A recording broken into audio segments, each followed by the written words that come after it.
Buddhism has been, for many centuries, the dominant spiritual tradition in most parts of Asia, including the countries of Indochina, as well as Sri Lanka, Nepal, Tibet, China, Korea, and Japan. As with Hinduism in India, it has had a strong influence on the intellectual, cultural, and artistic life of these countries. However, unlike Hinduism, Buddhism goes back to a single founder, Siddhartha Gautama, the so-called historic Buddha. He lived in India in the middle of the 6th century BC, during the extraordinary period that saw the birth of so many spiritual and philosophical geniuses, including Confucius and Lao Tzu in China, Zarathustra in Persia, Pythagoras and Heraclitus in Greece. If the flavor of Hinduism is mythological and ritualistic, that of Buddhism is definitely psychological. The Buddha, which by the way means the awakened, was not interested in satisfying human curiosity about the origin of the world, the nature of the divine, or similar questions. He was concerned exclusively with the human situation, with the suffering and frustrations of human beings. His doctrine, therefore, was not one of metaphysics, but one of psychotherapy.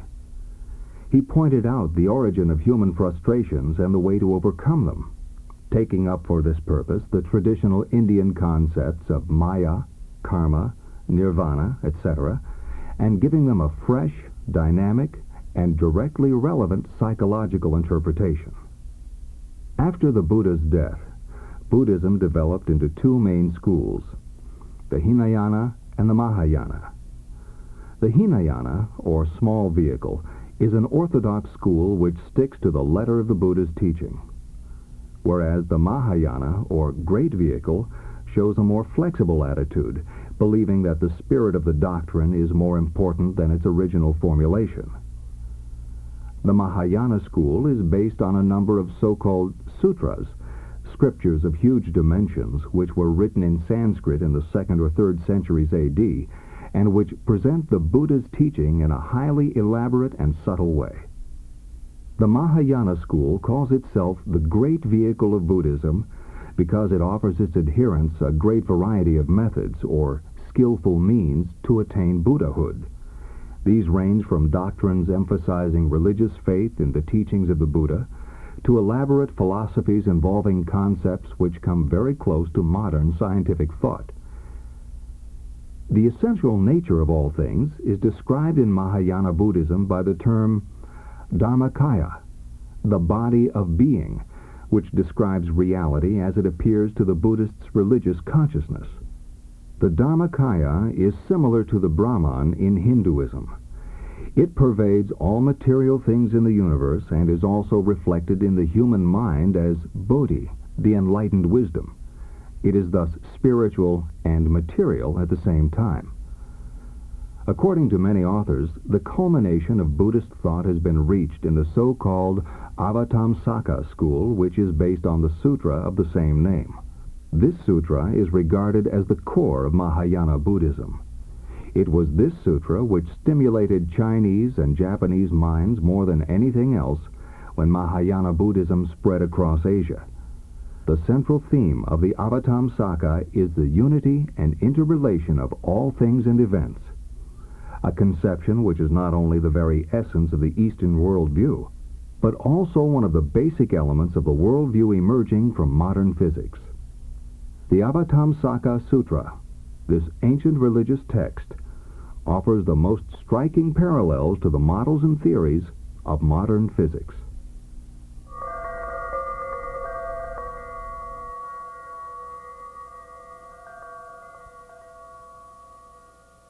When Buddhism arrived in China around the 1st century A.D., it encountered a culture which was more than 2,000 years old. From the beginning, Chinese philosophy had two complementary aspects. The Chinese, being practical people with a highly developed social consciousness, all their philosophical schools were concerned, in one way or the other, with life in society, with human relations, moral values, and government. This, however, is only one aspect of Chinese thought.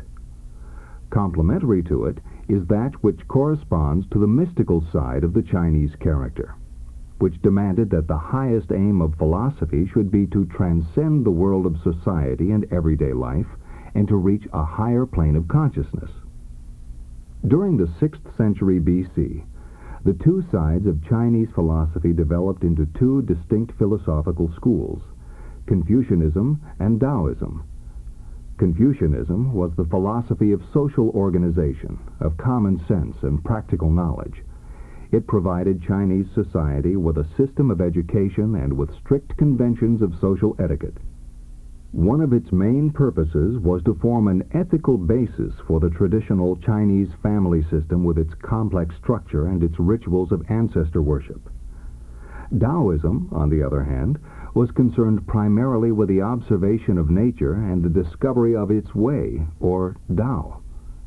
Human happiness, according to the Taoists, is achieved when one follows the natural order, acting spontaneously and trusting one's intuitive knowledge.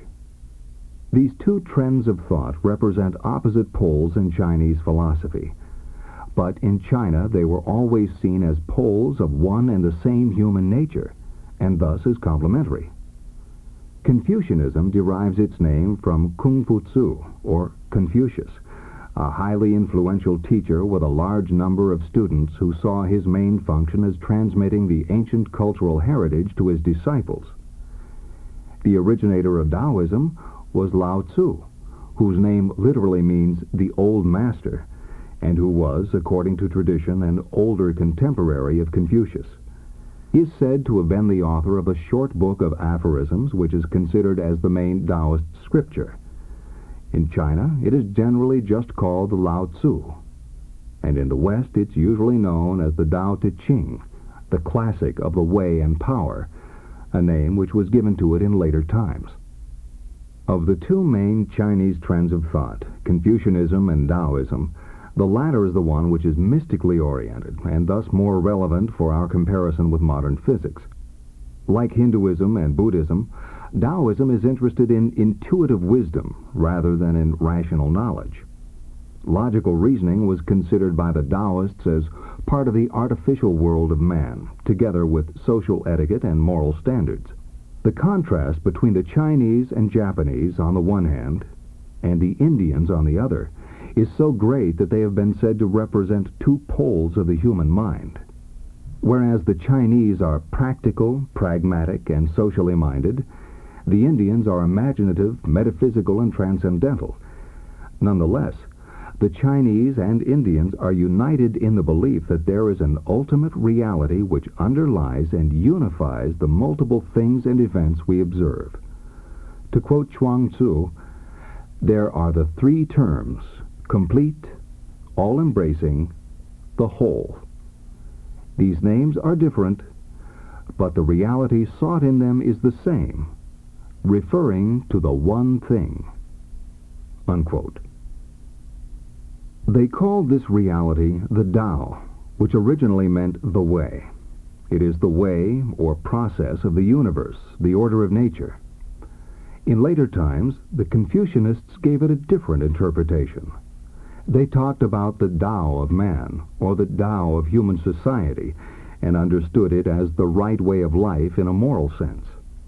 In its original cosmic sense, the Tao is the ultimate, undefinable reality, and as such it is the equivalent of the Hinduist Brahman and the Buddhist Dharmakaya. However, it differs from these Indian concepts by its intrinsically dynamic quality, which, in the Chinese view, is the essence of the universe. The Tao is the cosmic process in which all things are involved. The world is seen as a continuous flow and change.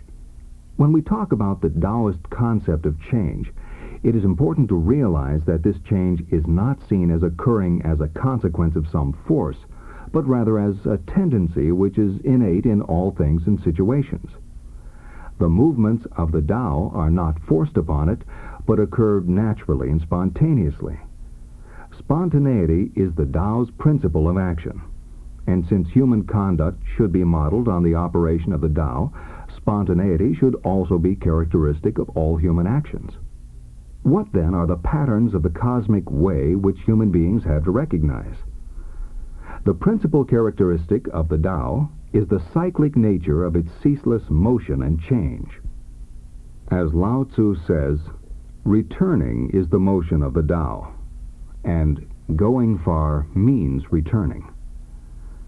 The idea is that all developments in nature, those in the physical world as well as those of human situations, show cyclic patterns of coming and going, of expansion and contraction. The idea of cyclic patterns in the motion of the Tao was given a definite structure by the introduction of the polar opposites yin and yang. They are the two poles which set the limits for the cycles of change. To quote Wang Chung, the yang, having reached its climax, retreats in favor of the yin. The yin, having reached its climax, retreats in favor of the yang. Unquote. In the Chinese view, all manifestations of the Tao are generated by the dynamic interplay of these two polar forces. This idea is very old, and many generations worked on the symbolism of the archetypal pair yin and yang until it became the fundamental concept of Chinese thought. The original meaning of the words yin and yang was that of the shady and sunny sides of a mountain. But from the very early times, the two archetypal poles of nature were represented not only by bright and dark, but also by male and female, firm and yielding, above and below. Yang, the strong male creative power, was associated with heaven, whereas yin, the dark, receptive, female and maternal element, was represented by the earth. Heaven is above and full of movement. The earth is below and resting. Thus, yang came to symbolize movement and yin rest. In the realm of thought, yin is the complex female intuitive mind, yang the clear and rational male intellect.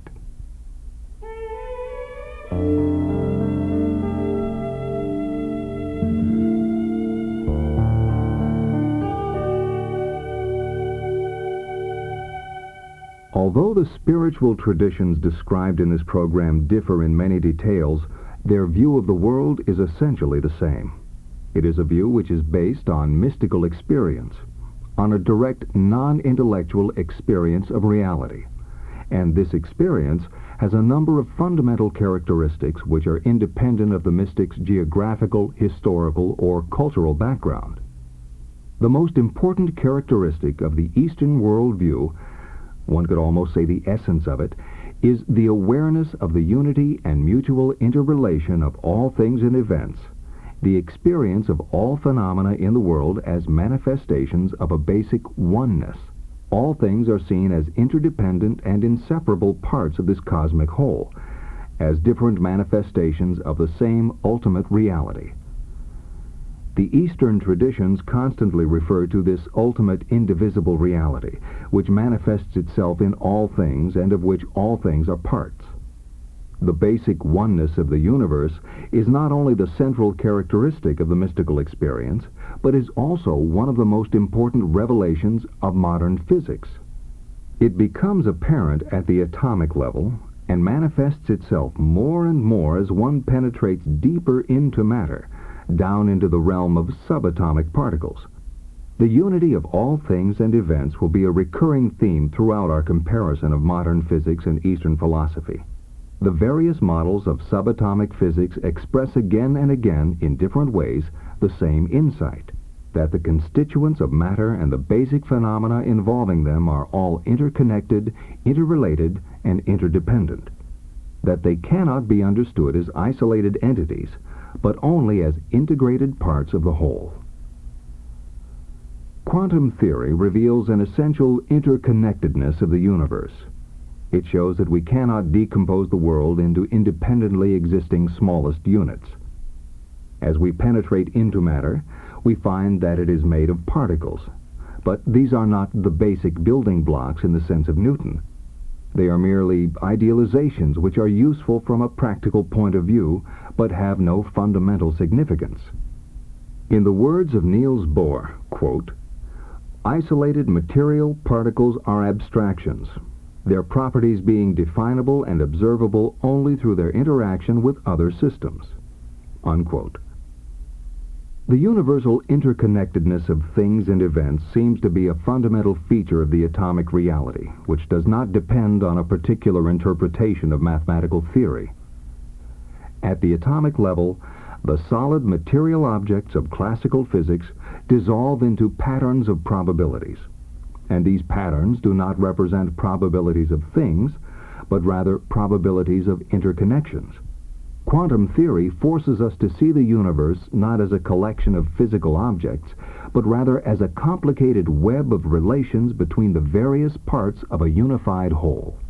This, however, is the way in which Eastern mystics have experienced the world. The picture of an interconnected cosmic web which emerges from modern atomic physics has been used extensively in the East to convey the mystical experience of nature. For the Hindus, Brahman is the unifying thread in the cosmic web, the ultimate ground of all being. It is written, "He on whom the sky, the earth, and the atmosphere are woven, and the wind together with all life breaths, him alone know as the one soul." In Buddhism, the image of the cosmic web plays an even greater role. The core of the Avatamsaka Sutra is the description of the world as a perfect network of mutual relations where all things and events interact with each other in an infinitely complicated way. In Eastern mysticism, this universal interwovenness always includes the human observer and his or her consciousness, and this is also true in atomic physics. At the atomic level, objects can only be understood in terms of the interaction between the process of preparation and measurement. The end of this chain of processes lies always in the consciousness of the human observer. Measurements are interactions which create sensations in our consciousness. For example, the visual sensation of a flash of light or a dark spot on a photographic plate. The laws of atomic physics tell us with what probability an atomic object will give rise to a certain sensation if we let it interact with us. As Heisenberg says, quote, "Natural science does not simply describe and explain nature, it is part of the interplay between nature and ourselves." Unquote. The crucial feature of atomic physics is that the human observer is not only necessary to observe the properties of an object, but is necessary even to define these properties. In atomic physics, we cannot talk about the properties of an object as such. They are only meaningful in the context of the object's interaction with the observer. Again, in the words of Heisenberg, quote, "What we observe is not nature itself, but nature exposed to our method of questioning." Unquote. The observer decides how he is going to set up the measurement, and this arrangement will determine, to some extent, the properties of the observed object. If the experimental arrangement is modified, the properties of the observed object will change in turn. In atomic physics, then, the scientist cannot play the role of a detached objective observer, but becomes involved in the world he observes to the extent that he influences the properties of the observed objects. One physicist sees this involvement of the observer as the most important feature of quantum theory, and he has therefore suggested replacing the word observer by the word participator. The idea of participation instead of observation has been formulated in modern physics only recently, but it is an idea which is well known to any student of mysticism. Mystical knowledge can never be obtained just by observation, but only by full participation with one's whole being. The notion of the participator is thus crucial to the Eastern worldview, and the Eastern mystics have pushed this notion to the extreme, to a point where observer and observed, subject and object, are not only inseparable, but also become indistinguishable. The mystics are not satisfied with a situation analogous to atomic physics, where the observer and the observed cannot be separated but can still be distinguished. They go much further, and in deep meditation they arrive at a point where the distinction between observer and observed breaks down completely. where subject and object fuse into a unified, undifferentiated whole. This, then, is the final apprehension of the unity of all things. It is reached, so the mystics tell us, in a state of consciousness where one's individuality dissolves into an undifferentiated oneness, where the world of the senses is transcended and the notion of things is left behind. In the words of Chuang Tzu, quote, "My connection with the body and its parts is dissolved. My perceptive organs are discarded. Thus, leaving my material form and bidding farewell to my knowledge, I become one with the great Pervader. This I call sitting and forgetting all things." Unquote.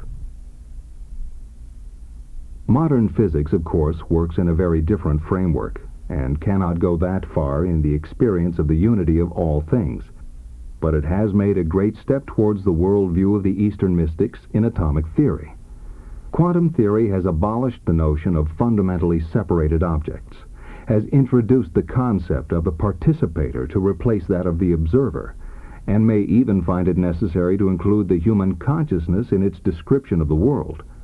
It has come to see the universe as an interconnected web of physical and mental relations whose parts are only defined through their connections to the whole.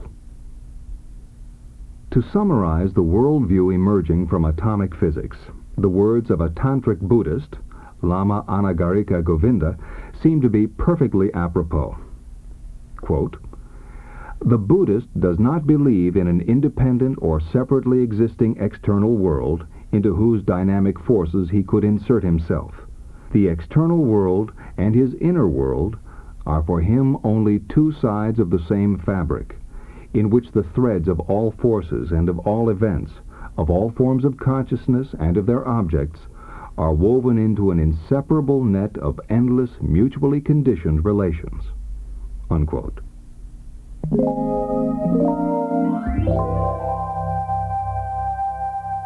When the Eastern mystics tell us that they experience all things and events as manifestations of a basic oneness, this does not mean that they pronounce all things to be equal.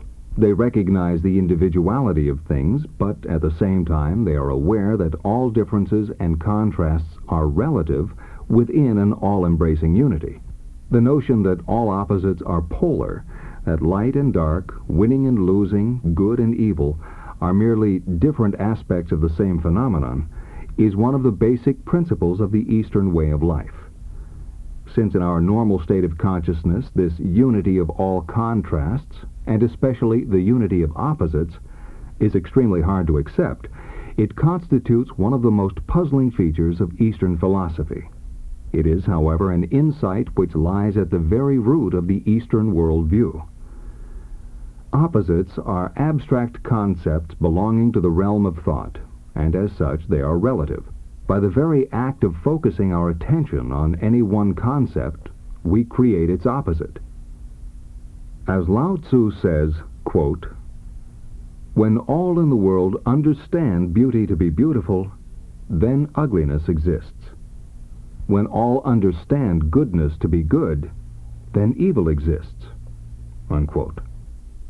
Mystics transcend this realm of intellectual concepts, and in transcending it become aware of the relativity and polar relationship of all opposites.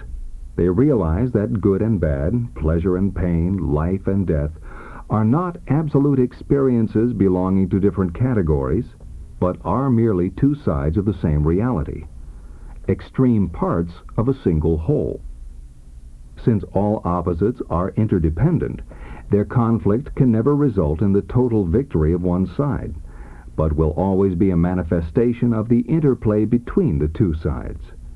In the East, a virtuous person is therefore not one who undertakes the impossible task of striving for the good and eliminating the bad, but rather one who is able to maintain a dynamic balance between good and bad.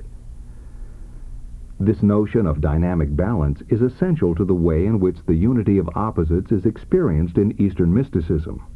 It is never a static identity, but always a dynamic interplay between two extremes. This point has been emphasized most extensively by the Chinese sages in their symbolism of the archetypal poles yin and yang. They called the unity lying behind yin and yang the Tao, and saw it as a process which brings about their interplay. That which lets now the dark, now the light appear, is Tao. One of the principal polarities in life is the one between the male and female sides of human nature. As with a polarity of good and bad, or of life and death, we tend to feel uncomfortable with the male-female polarity in ourselves, and therefore we bring one or the other side into prominence. In Tantric Buddhism, the male-female polarity is often illustrated with the help of sexual symbols. Intuitive wisdom is seen as the passive female quality of human nature, love and compassion as the active male quality, and the union of both in the process of enlightenment is represented by ecstatic sexual embraces of male and female deities.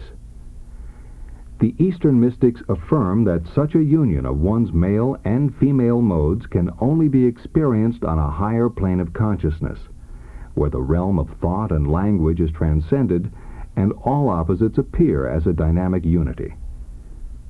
A similar plane has been reached in modern physics.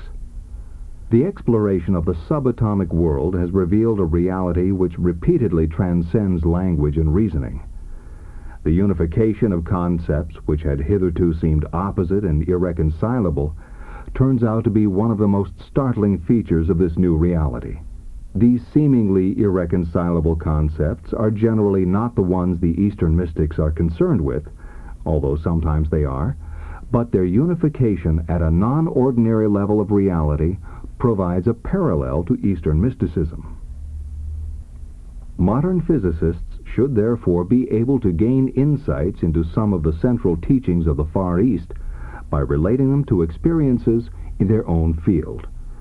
A small but growing number of young physicists have indeed found this a most valuable and stimulating approach to Eastern mysticism. Examples of the unification of opposite concepts in modern physics can be found at the subatomic level, where particles are both destructible and indestructible, where matter is both continuous and discontinuous, and force and matter are but different aspects of the same phenomenon. In all these examples, it turns out that the framework of opposite concepts derived from our everyday experience is too narrow for the world of subatomic particles. Relativity theory is crucial for the description of this world, and in the relativistic framework, the classical concepts are transcended by going to a higher dimension, the four-dimensional space-time. Space and time themselves are two concepts which had seemed entirely different, but have been unified in relativistic physics. The four-dimensional world of relativity theory is not the only example in modern physics where seemingly contradictory and irreconcilable concepts are seen to be nothing more than different aspects of the same reality. Perhaps the most famous case of such a unification of contradictory concepts is that of the concepts of particles and waves in atomic physics. At the atomic level, matter has a dual aspect. It appears as particles and as waves. Which aspect it shows depends on the situation. In some situations, the particle aspect is dominant. In others, the particles behave more like waves. This dual nature, as we mentioned previously, is also exhibited by light and all other forms of electromagnetic radiation. This dual aspect of matter and radiation is indeed most startling and gave rise to many of the quantum koans which led to the formulation of quantum theory. The picture of a wave which is always spread out in space is fundamentally different from the particle picture, which implies a sharp location. It has taken physicists a long time to accept the fact that matter manifests itself in ways which seem to be mutually exclusive, that particles are also waves, waves also particles. Remember that these are not real three-dimensional waves like water or sound waves, but are probability waves, abstract mathematical quantities which are related to the probabilities of finding the particles in various places and with various properties. The introduction of probability waves, in a sense, resolves the paradox of particles being waves by putting it in a totally new context. But at the same time, it leads to another pair of opposite concepts which is even more fundamental, that of existence and non-existence. This pair of opposites, too, is transcended by the atomic reality. We can never say that an atomic particle exists at a certain place, nor can we say that it does not exist. Being a probability pattern, the particle has tendencies to exist in various places and thus manifests a strange kind of physical reality between existence and non-existence. We cannot, therefore, describe the state of the particle in terms of fixed opposite concepts. The particle is not present at a definite place, nor is it absent. It does not change its position, nor does it remain at rest. What changes is the probability pattern, and thus the tendencies of the particle to exist in certain places. The reality of the atomic physicist, like the reality of the Eastern mystic, transcends the narrow framework of opposite concepts, such as force and matter, particles and waves, motion and rest, existence and non-existence. Faced with this reality, physicists and mystics have to adopt a special way of thinking, where the mind is not fixed in the rigid framework of classical logic, but keeps moving and changing its viewpoint. In atomic physics, for example, we are now used to applying both the particle and the wave concept in our description of matter. We have learned how to play with the two pictures, switching from one to the other and back, in order to cope with the atomic reality. This is precisely the way in which the Eastern mystics think when they try to interpret their experience of a reality beyond opposites. For a better understanding of the relation between pairs of classical concepts, Niels Bohr has introduced the notion of complementarity. He considered the particle picture and the wave picture as two complementary descriptions of the same reality, each of them being only partly correct and having a limited range of application. Each picture is needed to give a full description of the atomic reality. This notion of complementarity has become an essential part of the way physicists think about nature, and Bohr has often suggested that it might be a useful concept also outside the field of physics. In fact, the notion of complementarity proved to be extremely useful 2,500 years ago. Remember that this very concept played an essential role in ancient Chinese thought, which was based on the insight that opposite concepts stand in a polar or complementary relationship to each other. This complementarity of opposites was what the Chinese represented by the archetypal poles yin and yang, the dynamic interplay of which they saw as the essence of all natural phenomena and human situations. Perhaps, then, this is a concept whose time has come again.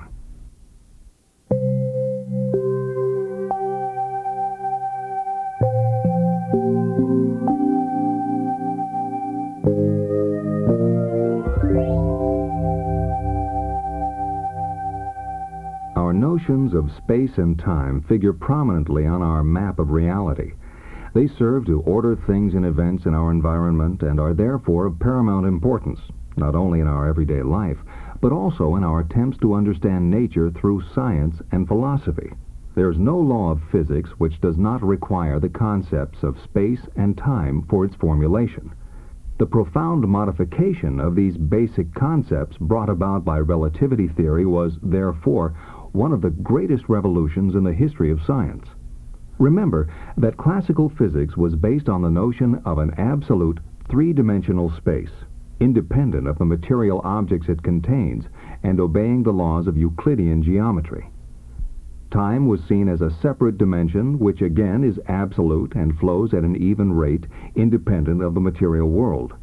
In the West, these notions of space and time were so deeply rooted in the minds of philosophers and scientists that they were taken as true and unquestioned properties of nature. It took an Einstein to change all that. Eastern philosophy, on the other hand, has always maintained that space and time are constructs of the mind. The Eastern mystics treated them like all other intellectual concepts, as relative, limited, and illusory. Thus, the ancient Eastern philosophers and scientists already had the attitude which is so basic to relativity theory, the attitude that our notions of geometry are not absolute and unchangeable properties of nature, but intellectual constructions. The same applies to our idea of time. The Eastern mystics link the notions of both space and time to particular states of consciousness. Being able to go beyond the ordinary state through meditation, they've realized that the conventional notions of space and time are not the ultimate truth. The refined notions of space and time resulting from their mystical experiences appear to be, in many ways, similar to the notions of modern physics, as exemplified by the theory of relativity. What, then, is this new view of space and time which emerged from relativity theory? It is based on the discovery that all space and time measurements are relative. The relativity of spatial specifications was, of course, nothing new. It was well known before Einstein that the position of an object in space can only be defined relative to some other object. This is usually done with the help of three coordinates, and the point from which the coordinates are measured may be called the location of the observer. As far as time is concerned, however, the situation in classical physics was entirely different. The temporal order of two events was assumed to be independent of any observer. Specifications referring to time, such as before, after, or simultaneous, were thought to have an absolute meaning independent of any coordinate system. Einstein recognized that temporal specifications, too, are relative and depend on the observer. In everyday life, the impression that we can arrange the events around us in a unique time sequence is created by the fact that the velocity of light, 186,000 miles per second, is so high compared to any other velocity we experience that we can assume we are observing events at the instant they are occurring. This, however, is incorrect. Light needs some time to travel from the event to the observer. Normally, this time is so short that the propagation of light can be considered to be instantaneous. But when the observer moves with a high velocity with respect to the observed phenomena, the time span between the occurrence of an event and its observation plays a crucial role in establishing a sequence of events. Einstein realized that in such a case, observers moving at different velocities will order events differently in time. Two events which are seen as occurring simultaneously by one observer may occur in different temporal sequences for others. A distant event which takes place at some particular instant for one observer may happen earlier or later for another observer. It is therefore not possible to speak about the universe at a given instant in an absolute way. There is no absolute space independent of the observer. As we previously mentioned, the concepts of space and time are so basic for the description of natural phenomena that their modification entails an alteration of the whole framework we use in physics to describe nature. In the new framework, space and time are treated on an equal footing and are connected inseparably. In relativistic physics, we can never talk about space without talking about time, and vice versa.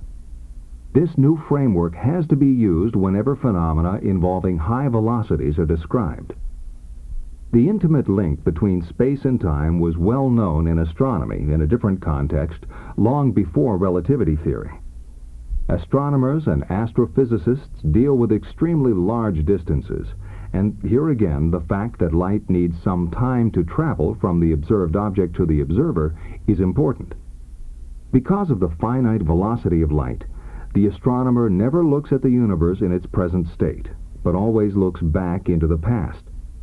It takes light 8 minutes to travel from the sun to the earth, and hence we see the sun at any moment as it existed 8 minutes ago.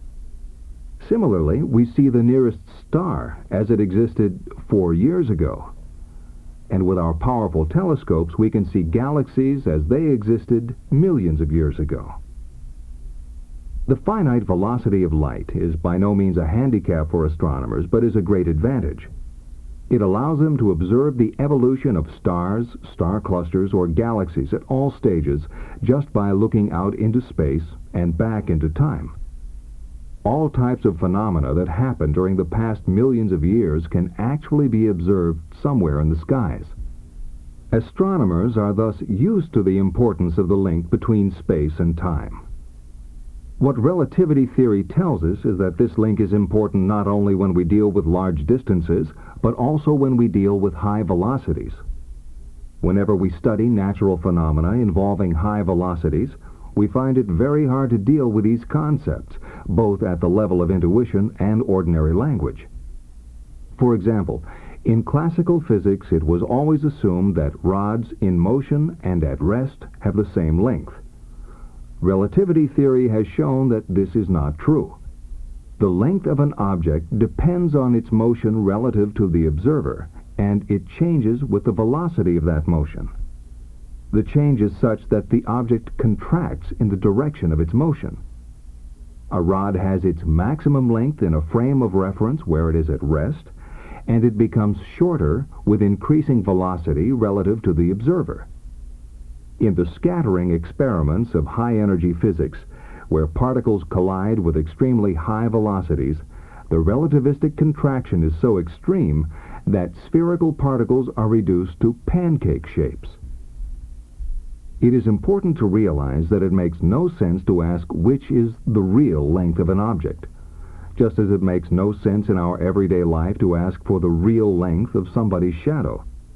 The shadow is a projection of points in three-dimensional space onto a two-dimensional plane, and its length will be different for different angles of projection.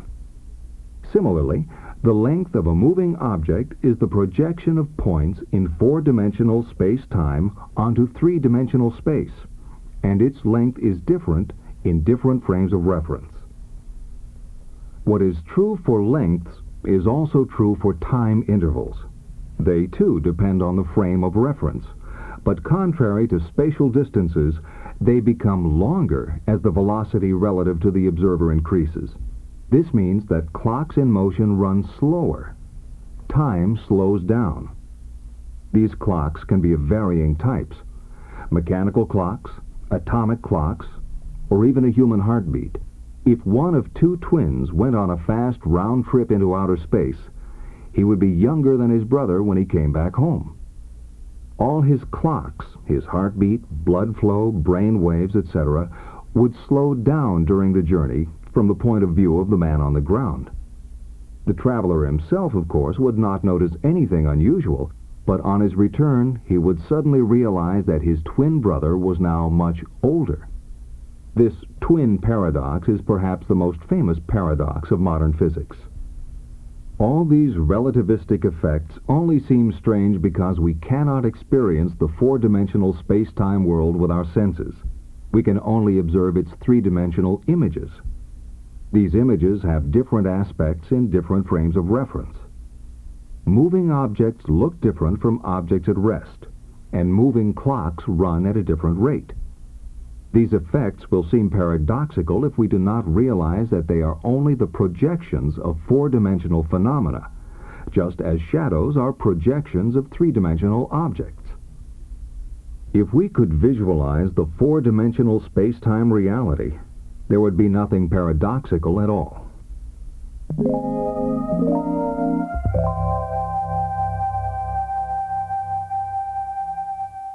As we have said, the Eastern mystics seem to be able to attain non-ordinary states of consciousness in which they transcend the three-dimensional world of everyday life to experience a higher multidimensional reality. Thus, Sri Aurobindo speaks about a subtle change which makes the sight see in a sort of fourth dimension. The dimensions of these states of consciousness may not be the same as the ones we are dealing with in relativistic physics, but it is striking that they have led the mystics towards notions of time and space which are very similar to those implied by relativity theory. Throughout Eastern mysticism, there seems to be a strong intuition for the space-time character of reality. The fact that space and time are inseparably linked, which is so characteristic of relativistic physics, is stressed again and again. This intuitive notion of space and time has perhaps found its clearest expression and its most far-reaching elaboration in the Avatamsaka school of Mahayana Buddhism. The Avatamsaka Sutra gives a vivid description of how the world is experienced in the state of enlightenment. The awareness of an interpenetration of space and time, a perfect expression to describe space-time, is repeatedly emphasized in the sutra and is seen as an essential characteristic of the enlightened state of mind. For the past few minutes, we have been working within the framework of Einstein's special theory of relativity. The basic features of this framework being the relativity of space and time and their unification into four-dimensional space-time. Now let us again turn to the general theory of relativity, in which the special theory is extended to include gravity. Remember that the effect of gravity is to make space-time curved. Since space can never be separated from time in relativity theory, the curvature caused by gravity cannot be limited to three-dimensional space, but must extend to four-dimensional space-time. This is, indeed, what the general theory of relativity predicts. In a curved space-time, the distortions caused by the curvature affect not only the spatial relationships described by geometry, but also the lengths of time intervals. Time does not flow at the same rate as in flat space-time, and as the curvature varies from place to place, according to the distribution of massive bodies, so does the flow of time. However, it is important to realize that this variation of the flow of time can only be seen by an observer who remains in a different place from the clocks used to measure the variation. For example, if the observer went to a place where time flows slower, all her clocks would slow down too, and she would have no means of measuring the effect.